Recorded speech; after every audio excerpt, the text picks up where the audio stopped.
This is Andi Purewal for Boxing News. I'm joined by trainer Don Charles out here in a beautiful sunny Poland. Don, it's always a pleasure. How is life treating you here on this fine Wednesday afternoon now? Yeah, as you can see, the weather is glorious, and that's what we'll be singing after the fight. Glorious, you know.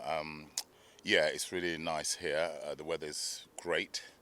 We've been here since from Monday, and yeah, it's been delightful being here. This is the silence before the storm.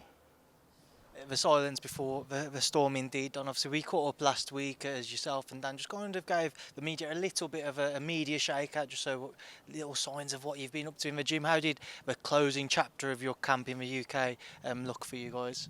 As you know, we did the vast majority of our camp was in Spain, up in the mountains, and we came back to London for 1 week, and you taper down. So it was a tapering down period in London. Then we flew to Poland, which is where we are now. Again, it's still in the tapering down process, to just get him finely tuned for the 26th. Dom, we're only days away now from the biggest test of Daniel's career. You're the man who's going to guide him. Obviously, a lot of people would have expected when he reached this point, obviously Shane would have been in his corner. They've split, you've come in. It's quite a question I've never asked you, Don.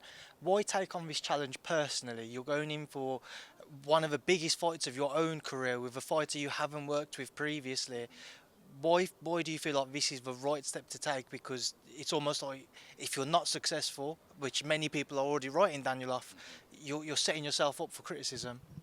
Most definitely. Listen, I'm probably the right person in the sense that based on what you just asked me, you got to be in it to win it. Okay, you get opportunities in life, once in a lifetime opportunities. Sometimes you have to recognize them. Are you able to do it? If the answer is yes, then you go ahead and take it. I'm experienced enough. I've been around enough. I'm not a beginner. I've trained somebody being Derek Chisora, to fight for world titles in very, very embryonic stage of my career, coaching career. So if I can do that then, I definitely can do that now. And I've had 17 weeks to acquaint myself, to familiarize myself with my new charge, Daniel Dubois. I'm a very experienced coach, and this is where the experience comes into it. I've done this journey before, so I know exactly the lead up, the route, how to be, what to do, what to look out for. That all comes with experience. I'm well equipped to be able to aid my guy, my new charge, to be able to pull off this historic, what will be the historic victory when we do it, when he does it. Don, when you originally teamed up with Daniel, there was a lot of talk whether or not he'd actually be ready to face Oleksandr with obviously his knee injury on the back of the Lorena fight. You mentioned you've had 17 weeks with him. How much, certainly say maybe in the early stages of your time working together, did you kind of have to taper your camp around ensuring that his knee injury didn't flare up or that he didn't have any further issues with that? Well, as you know, in any setup, whether it's football, Formula One, we happen to be doing boxing, it's not just myself. There is a team that's built around Daniel Dubois, the athlete, and that consists of from the nutritionist to strength and conditioning coaches, psychologists, sports psychologists, boxing coaching personnel. So there's a team around Daniel, and he gets assessed all the time. And we're not gun ho. We know that he came off the back of an operation. He was given the go ahead by the experts to resume training, and all throughout training, of course, we're monitoring to make sure there is no setbacks with the knee. Constantly, communication is so important of what the athlete is feeling. He was put through vigorous tests to make sure that the knee holds, and absolutely been no problems with the knee. Usually when somebody suffers the injury that Daniel did as severe as what that is, it's obviously more commonly known in football than what it is in boxing, but it's something which can kind of rule a footballer out for say 9 months, maybe even a year. Is it a surprise to you that Daniel's been able to accelerate almost his recovery? What's been kind of a secret behind that? There's a number of factors. I'm not an expert in knee injuries, or I'm not a surgeon. The people who operated on him, they were the ones who was assessing him. He's made a remarkable, speedy recovery. Youth, and he was in good health state-wise. Some people recover faster than others. He happens to be one of the fortunate people to have gone under such an operation, and he was able to make a fully speedy recovery, which it seems appears that's how it's been. Done in the past, Daniel suffered two very tough injuries. Obviously, he had his eye injury on the back of a Joe Joyce loss, and of course, as we mentioned, the knee injury from the Lorena fight. Some people have always kind of questioned his mentality when the going gets tough. Does he have that grit, that bite to pull through? Of course, we saw him come through the fight with the Lorena fight, and then obviously we saw him, step away from the Joe Joyce fight when that got stopped. From your time working together, are you under no doubt that on Saturday night, when his back may be up against the wall, when the entire crowd is on his back, when the entire crowd is cheering for Oleksandr Usyk, it won't faze him, he won't get on top of him, and he can come through that fire which will be presented to him on Saturday night? Yeah, I have every belief that mentally and physically he's equipped to deal with any eventuality, anything that happens during that fight. He could. I think he answered a lot of critics in his last fight against Kevin Lorena. It was being labelled as a guy who quit, who against the Joe Joyce fight, and that's not the signs of a quitter who's able to win a fight in emphatic fashion the way he did. Okay, with one leg. He went down 3 times, I believe. He got off the canvas to annihilate the guy in the fashion he did. I don't think that's the signs of a quitter. So I think he answered a lot of critics who were labeling him there. So I don't really need to say anymore. Whatever that Mr. Usyk brings on Saturday, I believe we've made provisions to accommodate, capacitate, and overcome anything that Usyk brings. But the question is Mr. Usyk ready for what's coming to happen to him? That obviously, there's a wasp flying around here, Don, which just doesn't want to seem to leave us alone. Unfortunately, you say this, but yeah, exactly. Hopefully, I hate to say this, it stings you and not me, but Don, just kind of sticking with you just said there, he's Usyk ready for what's coming towards him on Saturday night. What is coming towards him? What should he be prepared for? Just tune in on TNT Sports and you will see. I know obviously you can't give too much away. You've got a game plan which you want to stick to, and you don't want obviously that to get out there for everybody to analyse and to break down. But for yourselves, I saw some comments from a past interview of yours where you mentioned Alexander's age and how that might catch up with him in this fight. Of course, he's still regarded as one of the best fighters in the world, but he's not necessarily that spring chicken anymore. Is it on your mind at all that maybe age could play a part on Saturday night? Daniel being the younger, fresher of the two, Alexander coming towards the back end of his career now? Well, age is a factor, of course. There are loads of factors, and that happens to be one of them. And like I said, we've prepared for any eventuality, anything that's going to happen in that ring.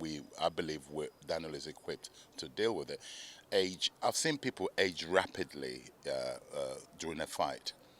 If that happens to Usyk, it's up to us to force that to happen. So I believe we've got a good enough game plan, to be able to force certain issues.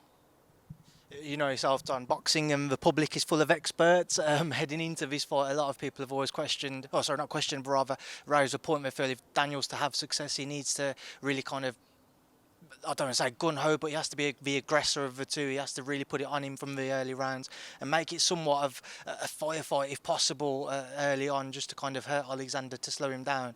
Do you feel like his best route to success is doing exactly that? He's being the aggressor. He's trying to break him down and stop him from doing what he's so good at. Well, that's an obvious one. So the public, in that sense, they're right. In that it would be silly to go and play boxing. We don't play boxing, but it's silly to go and play a boxing match with Usyk because he's a master of that. So, yes, we have to be the aggressor, calculated aggression, and that's what people will see a fight. And I really do believe Usyk, psychologically, I've been thinking, what would he do? What would he? Because he's expecting us to attack him, I believe he's going to come out and attack us. That's what's going to make it a really good spectacle for the audience. That's going to be my next question, just kind of looking at how he could approach it and how you guys have approached this camp. How have you prepared for the stylistic challenge of Oleksandr Usyk? How difficult have you found that as a coach to try and prepare a fighter for what lies ahead? Yeah, listen, I can name a number of 101 things here. I keep it very simple. I'm a very simple man. I'm a very basic man. and simplicity sometimes is the best way. Less is more. We know what Usyk does, and we need to get him to dance to our tune. That's really what we've been putting our efforts in. Let him react. Yeah, we've got to be proactive rather than reactive. Let him react to what we're doing rather than reacting to what. In some cases, we have to react to what he's doing, but majority of the time, let him be the one reacting to what we're doing. Do you feel like Daniel's main route to success is stopping Oleksandr Usyk? I'm afraid the answer of that is yes. We're away. We're not naive in it by any say. Again, this is where the experience comes. I've learned so much from being on the road. We're not going to get anything gifted to us here. We have to literally earn every point we win on Saturday. We need to earn it. So therefore, we're not. No one's going to wrap anything and give it to us on Saturday. We have to literally go there and seize those titles. So far in their professional careers, Anthony Joshua's obviously achieved more than what Daniel has, but looking at his two fights with Oleksandr, the same comments were made that he had to be the aggressor. Instead, obviously, we saw him try and box a little more than what people expected. What gives you the confidence that Daniel can be more aggressive, can assert himself on Oleksandr and impose that bigger physical build on him during the fight? Based on the way we've trained, we've had, like I said, 17 weeks. When I first got the job, it looked like it was going to be 12 weeks. Okay, but we've had extra weeks to 5 more weeks. That's a lot. So we've done our homework. We know exactly what we need to do to make it the type of fight we would like to make Usyk have. Don, I know you've had some great nights during your career in boxing, but if Daniel was to upset the odds, I have to stay neutral, Don. But on that note, and obviously if he was to have his hand raised, would this be, for you personally, your greatest feat as a coach within the sport? Well, it has to be. There's a few. I've had some really brilliant wins with certain fighters that I've trained, and yeah, this will top it up because of the magnitude of it and also what's at stake. So yes, it will be. And also being as I've never trained anybody to win a world title, so when we pull it off, yes, this will surpass anything I've ever achieved so far to date in 20 years. A lot of people obviously would see it as a big upset. Where would this rank for you? Do you see it as an upset if Daniel was to do it? Well, we won't be upset. People who, for whatever reason, I totally understand the public, and I'm not saying they're not seeing what they're seeing or what they've witnessed in the past. No, I just know we believe in ourselves, our ability. I believe in destiny, and we were destined. Daniel was destined to do this, and I was destined to be his coach when he does it. Don, obviously there's always been talk of that Fury Usyk undisputed bout. Obviously you guys are in the way of that potentially taking place on Saturday night. To Alexander's credit, whilst this fight has been ongoing, the build-up, he hasn't been speaking about Tyson. He seems to be fully focused. Okay, so what have you been hearing about? I've read a lot of. In fact, I'm so glad because a lot of their a lot of their attention was focused talking about the Fury fight after this fight, his next fight. So a lot of it's only in the recent last few weeks where they've changed their tone that hello, we have to concentrate on this fight ahead.